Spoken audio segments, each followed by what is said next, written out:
Večeras smo još jednom potvrdili da misija koju smo zacrtali 2018. godine se sa velikim uspjehom sprovodi i realizuje.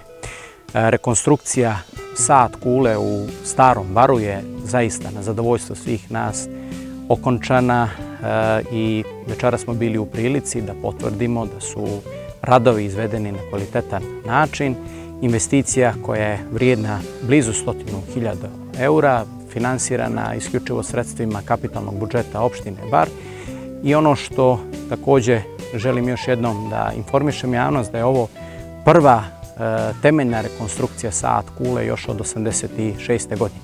Prije 10 godina su rađeni manji sanacioni radovi, a satni mehanizam koji krasi sat kulu poslije 12 godina je ponovo stavljen u funkciju, zahvaljujući zaista vrijednom i posvećenom radu entuzijasta gospodina Aleksandra Mijevića i Bojana Kriokapića, koji su dali nemjerljiv doprinos da upravo satni mehanizam mehanički bude stavljen u funkciju i da se zvono sa sat kule ponovo začuje.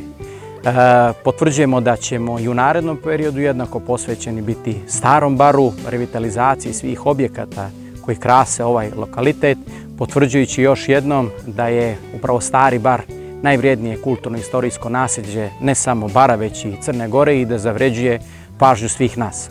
Do sada, u prethodnom 4-godišnjem periodu, investicije koje su realizovane od rekonstrukcije crkve Svete Katarine, otvaranje prvog kreativnog huba u Palati 85, rekonstrukcije ljetnje scene i carinarnice, te završetka radova na Arhijepiskopskoj palati, to jeste budućem muzeju arheologije.